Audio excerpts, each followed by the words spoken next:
buying a 2023 Chevy Bolt. What up, internet world? It's your boy Jermaine, back with another video.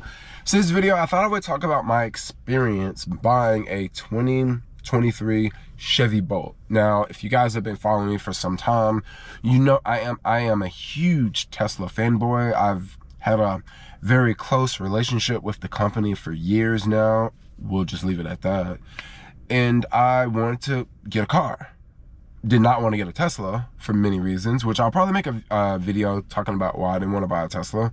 But there are a lot of very important reasons why I did not want to get a Tesla. So I was like, look, I'll get a Chevy Bolt, because years ago when the Chevy Bolt first came out, like I was driving them in San Francisco, and I love the freaking car.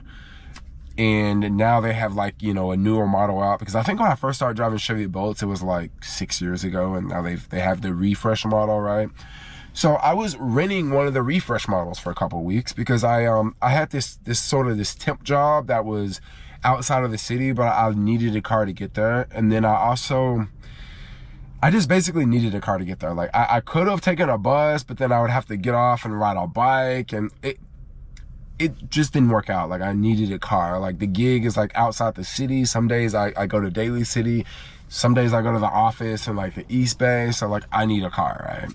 So after keeping the rental car for some time, right? I kept the rental car for a minute. I was like, look, let's just go buy one of these cars, right? Like it can't be that much, and it has to be much cheaper than what I'm paying these monthly payments. These rental payments, right? Like a monthly payment is so much better than paying weekly, because if you know anything about weeks, like some months have 4 weeks. So you got to pay the rental car 4 times that week, but some months have 5 weeks. You got to pay for that rental car 5 times in the same week. So if you're going to be renting a car like a lot, and if you're not putting that many miles on it, it might just be way better off. You might just be way better off to just buy a car, right? So that's what I did. So I went over to one, before I went to the dealership, I actually checked the app to see like where free chargers were. And I saw that there was a free charger at like this Chevy dealership. So I was like, cool. I'll go there, I'll use the free charger, and then I will go and talk to someone about getting a car. Now, me, myself, I have bought 2 cars in the past. The first car I bought, it was like a used car from this Toyota dealership. That one was a really, really, really easy, smooth transaction. And then I bought a Volkswagen Jetta a couple years ago. That was, the Toyota was a used car, so it was much easier, right? Much easier. The Volkswagen, it was like a little bit, it was a lot more things you had to jump through, sign this, sign that, let's go see this person, let's go see that person, right? It was nerve-wracking. I remember leaving and I was just like, my head feels like it's like swollen or something. Like, I don't even know what I just signed, right? I'm just like, I sure hope everything works out, okay? So, I'm driving to this Chevy dealership with the electric car that I rented, right? So I pull up in the parking spot to the EV spot, and I charge up the car. As I'm charging up the car, I'm just looking around. Don't see anybody out. There's like nobody. Like there's nobody at the dealership. Like nobody. Like, it's like a quiet day at the dealership. That's what I'm trying to say. Everybody's inside. I don't see nobody outside looking at cars. I don't see nobody. I think it was someone out there washing cars, but it's kind of a quiet day at the dealership, right? So I pop inside because I like park right out front. Just a quick walk to get inside. So right when I go inside, it's someone at the desk. And I walked in, I'm just gonna say it, I probably don't look like I'm gonna buy a car, but like I walked in with like, a crop top on and some shorts, right? Definitely not looking like I'm gonna buy a car at all, okay?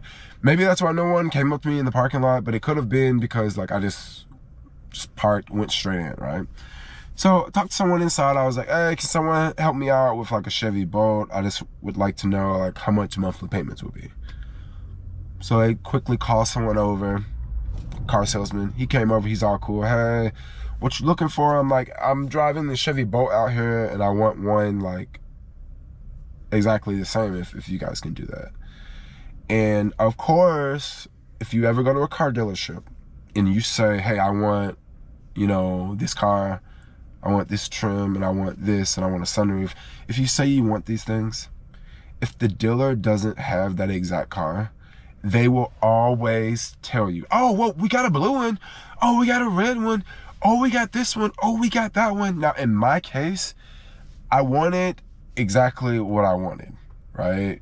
Black one, you know, this feature, that feature. Basically, I wanted the same exact car that I pulled up in, okay? Of course, the dealership was unable to fulfill my dreams, right? However, they got really close. So the rental car I had did not have a Bose surround sound system, but the car that I end up getting did have a Bose surround sound system. So basically the cars are identical except for the Bose system. I think the Bose system might be like $2,000 more, right? On top of the price of the car. And in my case, if I could have picked, I would not have picked the one with the Bose system. I would have waited to have one shipped in, right? One exactly like I wanted to, because in my case, paying $2,000 more for a Bose sound system is not that great. Like, I would rather not have that, and I'd rather have like, rather have like less payments, okay? When you go to a car dealership, that's not how it works. Like, you know, they're gonna push you to get what they have. They're gonna do this and do that. They're gonna make the deal sound so sweet. So basically, at the end of the day, you're probably gonna get something that you didn't exactly go in there to get. But in my case, okay, I don't know how much more the Bose sound system is, but all right, cool. I'll take it, right? Now, once again, when I went into the dealership, I actually wanted to know, like, how much it would be per month. But for them to tell you how much it's going to be per month, they have to run your credit. For them to run your credit, basically, you got to go into one of them offices, you do some talking. Where do you work? How much money you make? You got to do all this, right? And this is not necessarily a 2, 3, 5, 10-minute thing. This could take 15 minutes. This could take 20 minutes. Now, ideally, when I showed up there, I did not think I would be there for 2 hours. I thought I would be there for maybe an hour and a half. When I showed up there, I did not think I would leave buying a car. Okay, I did not think that was going to happen. I thought I would just go there, they would tell me a number, and I would just leave and like think about it. No, that's just not how it works, dude. It is not how it works.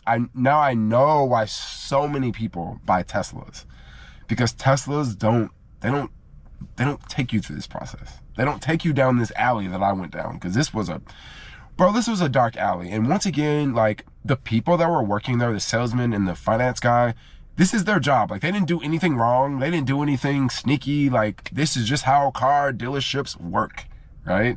And honestly, I don't like how car dealerships work. It feels like I'm going to the dentist and they're trying to pull teeth, but they're not pulling the teeth, but it feels like the teeth is coming out, basically. That's kind of what it feels like. So after they run my credit, right, I told him an estimate of what I was paying for the rental car per month. Now, don't ever do that. Don't ever tell a car salesman like that you're renting a car and you want to buy a car because you're renting this car. Don't ever say that, because I just feel like they're not going to give you the best rate. Now, I don't know if the people that I talked to, if they didn't give me the best rate, but I just feel like that's like, yeah, we can make the payments cheaper than what you're paying, you know? But is that the best rate ever? I don't know. Maybe not, okay? So after they run my credit, they give me a number, okay?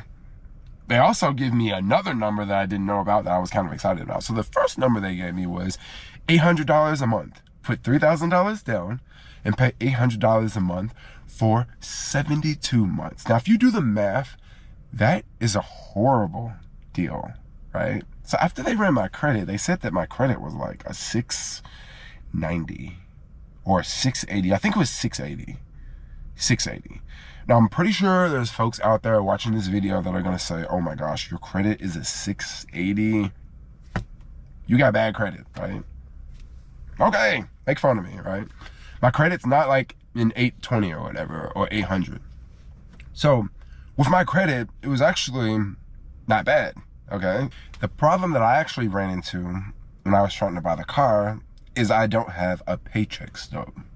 Now, I do a lot of random jobs, and one reason why I haven't really been on YouTube as much is because I've been working a lot of different other jobs, and that's why I just don't like post as much, just because, you know, I'm working this job maybe 2-3 months, and maybe I don't want people to know I'm a YouTuber here, you know, so I just don't post as much and just be low key, right? Now, for the most part, that was kind of the fun stuff. It was really cool, you know, to get the $9,500 off. You know, I was bummed out about, you know, going to the dealership and then not getting the exact car I wanted, but I kind of got a car that was like quite similar, but it did cost more money, which was kind of a problem. Now, after they tell me it's gonna be $800 a month, I was like, okay, cool. I was thinking that was it. It was just gonna be $800, right?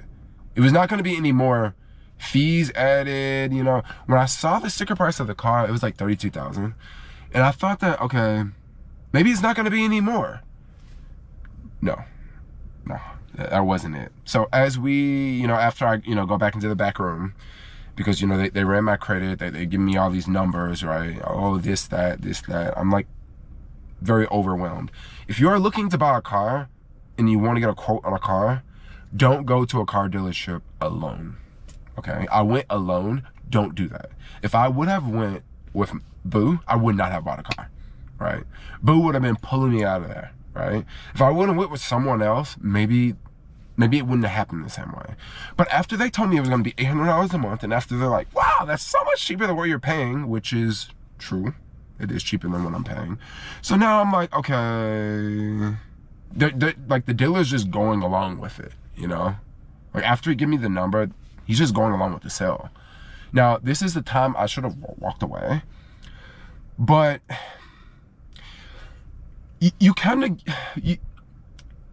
just the whole experience of buying a car is really like, it's nerve-wracking.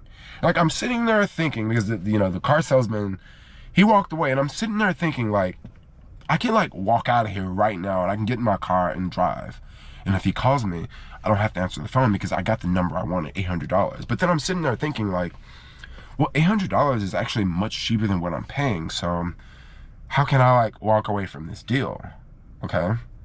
So I'm sitting there, and then he comes back and he's like, okay, well, we need to do a warranty, right? So last time I bought a new car was the Jetta. So the Jetta came with, I think the Jetta came with a 3-year, 36,000 mile warranty, a free one. Now, of course, you could get a different warranty. You could get like a 5-year, 100,000 mile warranty, but I just kept, you know, the free one that came with the car, right? So when I got this car, it didn't come with, I don't know if it came with a warranty or not. I can't remember if it did. I know that they were talking about some warranty that was 3 years and some numbers. I don't exactly remember. And then they came out with another warranty that was like 5 years, 100,000 miles.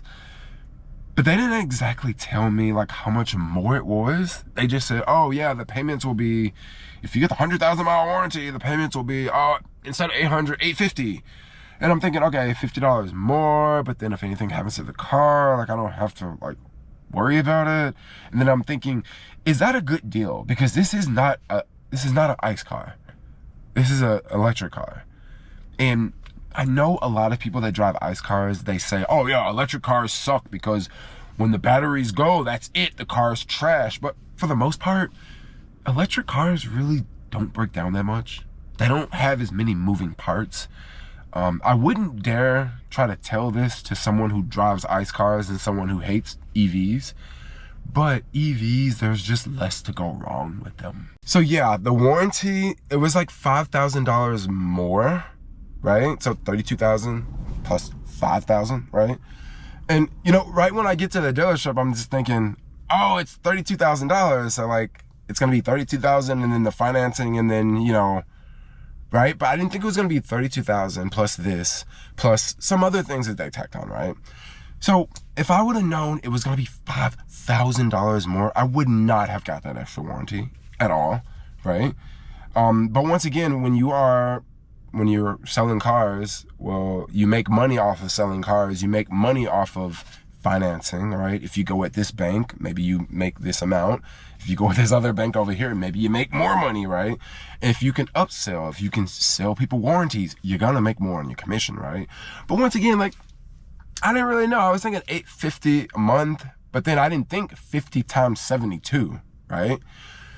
Okay, so this is when I found this out like days after I bought the car, because I literally bought the car and left driving the rental car and told them, look, I'm gonna have to come back and pick the car up because I didn't know I was gonna buy the car today. Okay, now I was actually really pissed about this. I was really pissed about this, right? This is the reason why I probably won't ever buy any cars from like any dealerships like this ever again, because the part that really pissed me off the most is the car. Like, I didn't need two cars. Okay, I did not need two cars. I was driving one car. I did not need one car. I went to the dealership just to ask a simple question. They end up selling me a car, right? So cool, that's their job. Okay, get it. And the part that pisses me off the most is the financing started on that day. Okay. So how I look at my numbers, I look at my numbers by day. So I'm renting this car. So I'm thinking of it by the day. So every day I'm driving this car, it costs me this much money. Okay. So when I go and buy a new car, well, I'm paying for two cars, because the day that you buy that car, that's the day the loan starts. That's the day that the interest starts. That's the day that you have to pay car insurance, right? And what I did not want is I didn't want to overlap. Okay, after going to the car dealership, of course, you know, going there just to see how much a car costs, I end up buying a car. So now I have this overlap problem, right? So now I'm paying for two freaking cars on the same day. Now, it's not that big of a deal, but it is. It is, because that literally cost me hundreds of dollars more, right? Because if they would have just listened to me, like, look, I don't want to buy a car. If I do want to buy a car, like, I definitely don't want to buy it today, because I would want to drop this car off and then come back and get this one. I don't know if that makes any sense to any of y'all, but like, you know, I just didn't want to pay for two cars. So leaving the dealership, I have one car that's sitting on the lot that's not insured, because it's still on the lot. Like, I didn't get insurance for it. So I'm just driving away and I'm just like, yo, like, I just bought a freaking car. Like, this really sucks. That was my experience, like, leaving the car dealership. Like, this sucks. I can't wait till this is over with, right? Also, when I bought the car, they told me that they would give me like a $500 EVgo gift card. So if you don't know about EVgo, it's an electric fast charging station. They said they'd give me a $500 like gift card, right? However, I did not see this anywhere in writing. So I was like, okay, maybe they'll give it to me, right? Right before I actually make this video, I got an email from them saying that, you know, the offers, you know, put through, and EVgo is going to send me some email. So I actually will get the $500 credit, but I did not see that in writing anywhere when I bought the car. Something else that I did not see in writing anywhere was anything about the tax credit.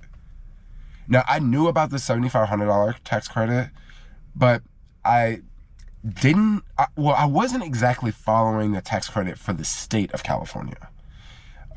So when they told me that you get $2,000 back on your taxes, I never saw that in writing anywhere. So I was like, okay, all right, cool. Hope it works out. But once again, the EVgo, like, I didn't see that in writing, but I did get some confirmation email earlier.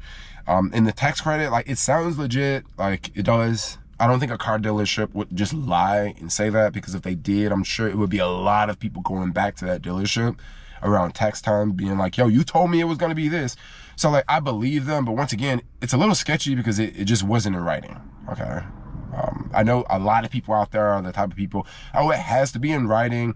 I'm not exactly the type of person that is like, no, it has to be in writing, but this is just things I noticed, right? And, you know, honestly, I just really wasn't, I don't know, just the whole car buying experience was rough. If you guys are looking to buy a car, I would say check out CarMax, bro.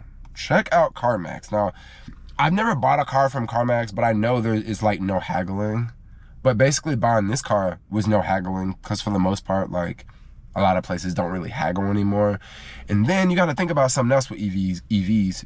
You get money off of EVs, so I don't really hear about haggling too much when it comes to EVs, but also like I don't just know like hundreds and hundreds of people that are just going out buying EVs right now. So you know, I guess that's kind of one cool thing about it. Like, you know, you do get money off when you buy the car. And electric cars are so much cheaper to operate. Now, this is something that I'm not really going to talk about too much in this video, but just the operation costs, compare it to a traditional gasoline car, is, dude, it's light years cheaper.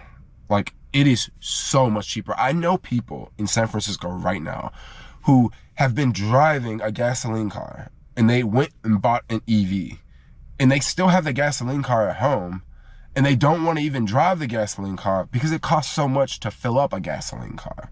So I know a homie that, you know, just driving a minivan with kids and stuff, and it costs $120 to fill up the minivan, like every 2 days. $120 every 2-3 days to fill up a car with gas. With an EV, dude, if you got a garage, bro, if you got a freaking garage, when you buy a Chevy Bolt, they give you a level 1 charger and a level 2 charger, bro. With a level 1 charger, you can plug it into any wall, like any regular plug. Like it's the same plug that you would plug a computer in. That's a level 1, but the level 1, you only gonna get 3 miles per hour, right? But with the level 2, because they give you the level 1 and level 2, it's actually the same cord, but the end, you change out the level 2 end for the level 1 end. With the level 2 plug, this is the one you really need, you get like 20-25 miles per hour. So if you know, got a garage at home and you got, you know, the washing machine plug, because the level 2, you need the washing machine plug, bro, you basically can drive all day, run your battery down, come home, charge up your car. The next morning, you got a full tank of juice. Chevy Bolts, they get like, what, $260 if you're driving on the highway. But if you're driving in the city, it's a couple of these Facebook groups I'm in. Chevy Bolts, bro, they get in like 300 miles. Like if you're doing city driving, like literally 300 miles. And the FA, you know how the government, like they test cars and they give you that rating, right? They say it's 264 or something like that. And I know a couple folks, bro, they getting 300s on these joints. So you can kind of stretch them out. Also, driving an EV, you kind of have to drive a little bit different. Like I noticed that I like hate driving on the freeway in an EV. Like it's really fun to pass people because you can literally blow cars away on the freeway. But like I don't like driving on the freeway. I would much rather drive in the city just because the car is like way more efficient when you're city driving versus like freeway driving. And once again, it's just so easy to drive. Like when you start driving with the 1-pedal driving, I'm telling you, y'all, it is really hard to go back to driving like normal, right? Because when you have the 1-pedal driving, bro, it's just like as soon as your foot comes off the gas, the car is slowing down. Like it's so safe. Also, electric cars definitely make you drive safer too, for sure. But, you know, back with the whole, you know, the Chevy dealership, yo, like it was an experience.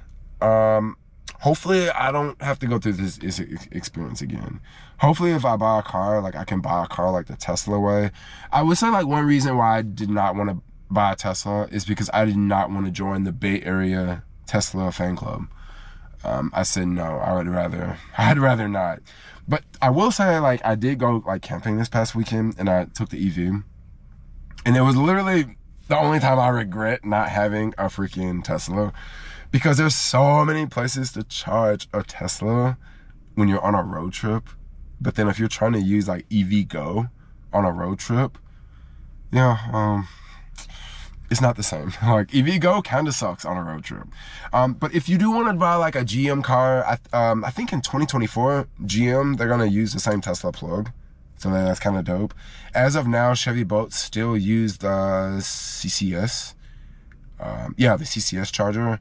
And CCS charger, it's kind of cool, but majority of the time when I go to EV Go, the CCS chargers are either broken down or they're fully occupied. So that can kind of be annoying. Whenever I drive by Tesla superchargers, I never see them full. I never see them full, bro. Like it's always empty spots. And whenever I go to an EV Go, it's hit or miss. But I will say, for some reason, whenever I go out of town, I get way more success with EV Go. versus in the city. Sometimes in the city, EV Go is just, I'll drive to one charger, then I'll drive to another charger, then I'll drive back to the other charger, then I'll drive to another charger. Like, you don't want that experience. Like, that kind of sucks when you have to drive like that, right? thought I would talk about my experience, you know, buying an EV. And yeah, it was definitely an experience. Would I do it again? Not the same way. I want to like maybe like buy a car off the internet, right? Like buy one from Tesla, or maybe if like Chevy sells direct to customers someday, that would be amazing if they could sell directly to customers, because going through the dealership is just not, it is not a good, it just was not a good, it just wasn't a good vibe, right? Like just seeing the charges. Another charge I did not like, if I would have bought a Tesla, this would not be a thing. But the particular dealership that I bought the car from, they install trackers in all other cars that they sell, okay? And these trackers are for if someone steals the car, they can track the car, okay? Now, the problem with this tracker, it was like $1,250, okay? Now, let's ask ourselves this question. How popular are electric vehicle thefts? So most people that steal cars don't want to steal an EV. There's many reasons why you don't want to steal EV. When you steal a gas car, you can easily pull up to a gas station and fill the car up and keep on going. Kind of can't do that with an EV, right? If you steal an EV and it ain't got juice in the car, you might get a little joyride out of it, but it's not like you're gonna like a level 2 charger and charge up overnight and then come back and leave in the stolen car that you just drove, right? But at this dealership, you can't take that device out of the car. Like, they're already installed in all the cars, right? So it's just one other thing that I bought that I didn't really want, didn't really need, didn't really ask for, but I just got it because it came with the car, because I got it from this particular dealership. Now, if I were to go to another dealership, maybe that particular, you know, device will not be installed in the car, right? So you can say, yeah, it was my fault because I went to the dealer. Basically, I'm not blaming any of this video on anyone. I'm just saying my experience, and I'm also saying, like, you know, what I would do again and what I won't, right? These are all things I could have backed away from. These are all things I could have said no to, but I didn't, right? And I'm just making this video so that other people can see this video and they can learn from some mistakes that I made, okay? Because I definitely made a lot. All right, so I feel like I'm just going on and on with this video. I sure hope everything works out with this car, because, you know, next year I am planning to, you know, I don't know for sure, but I'm planning to move out the city next month. I'll still be in the Bay, you know, need a car. But yeah, I sure hope everything works out with the car. After 6 months, I'll refinance, get a cheaper payment. And then who knows, maybe my job situation will change. Maybe I'll go back to traveling. Maybe I don't know. Maybe I'll move back to Memphis. I don't know, I'm all over this spot. But anyway, that was my experience buying a Chevy Bolt. Yeah, it was definitely a couple $1,000s cheaper than a Tesla. But also, if I get my windows broken, these windows in a Bolt are much cheaper to replace than the windows in a Tesla. But yeah, for now, I'm gonna wrap this one up. I love my Chevy Bolt. It's a fun car to drive. It's a great city car. It's easy to park, easy to maneuver through traffic. And yeah, it's stellar. But for now, like, comment, subscribe. Y'all got any questions, put them down in the comments below. If I don't answer them, maybe other people will answer them. I'm pretty sure car dealers will see this. Car dealers are gonna take up for car dealers, right? That's how we do business, yeah.